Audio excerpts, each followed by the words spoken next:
You're listening to On Air with EUFOREA, inspiring the future of respiratory care.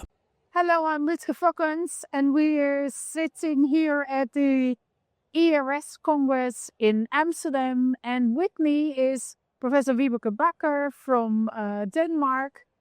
And we would like to discuss the management of global airway disease in an environment that is so separated. And a wonderful example is this huge congress with 25,000 people where only asthma is discussed and the whole upper airways are not mentioned.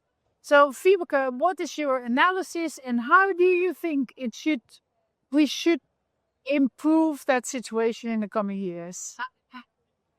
I think you are pointing out the true thing. Being on a congress like this big one, and there is no session, no whole day with things concerning the global airways. I think that's a miss for the collaboration between the ENT surgeons and the asthma specialists.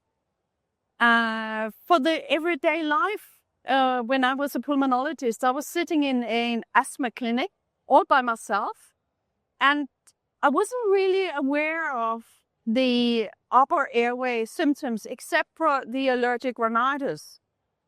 But as for now, I can see that was a mistake.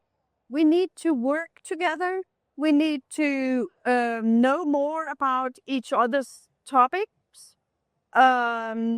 I've worked with an ENT specialist now for a couple of years, and I know more of the upper airways than I did 20 years of working as an asthma specialist. And I think that's enormously nice for the work I do. It's enormously nice for the patients that when they're there, the doctors who take care of them know that this and that symptom, that's due to the upper airways. And these symptoms, that's the lower airways. And we can treat those with certain kind of ICS treatment. And we can also treat the upper airways. And we can do it in the same go, together, in a combined care. So I think it's really important. And it's wrong that it is not more off here at the ERS. Of course, we are both very fortunate working in multidisciplinary teams where upper and lower airways and allergologists are involved, immunologists. What about, how do you think we can convey the importance and the fun of collaborating in such a way, the importance for our patients, the fun for ourselves, to a much larger group of our colleagues?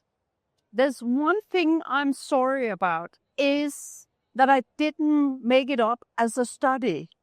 I should have made a study concerning, would this combined care change things for the patients? We just started doing it because you were doing it, and in Belgium they're doing it. We're doing it differently, but it should have been set up as a study so it could be published. Yeah, so that you could prove that it's better. Yeah. But what about the fun? The fun, every day is a fun. You know, every day is a very good feeling that you meet the other specialists. We are different. The internists and the surgeons, we are different persons. We are brought up differently. But the fun with working together is really great. Yeah, I fully agree. Yeah. And I'm absolutely sure, although we never proved it, that it's so much of the benefit of our patients. And that's also what patients tell us. Huh? They are very upset about the miscommunication between the different doctors that treat them. And they're so happy if we are able to combine our efforts for their good. Yeah. Before we started the combined care, I had an interview with a patient from Finland, and it's not because it's Finland, but it was a very good patient. He had been at 15 visits at the oncologist, the ENT surgeon, the asthma specialist, back at the ENT surgeon, back at the oncologist, and so back and forth 15 times before he had the diagnosis that he had chronic rhinosinusitis, he had asthma, and he also had an allergy. So I believe that what we are doing, I'm not an allergologist, but I have worked with allergy and immunotherapy since 2006. So I can take care of both the asthma and the allergic rhinitis, and then combine it with the ENT surgeon who is so good and so efficient when we are looking into the chronic rhinosinusitis.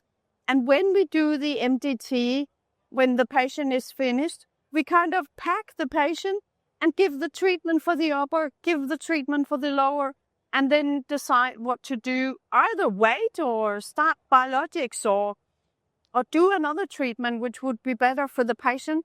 And I think it's fun to make such a whole history concerning one patient, and the patients feel so well treated when they leave the clinic.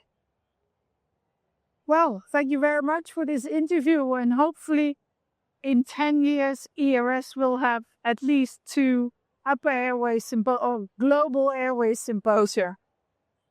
Thank you. This was brought to you by EUFOREA,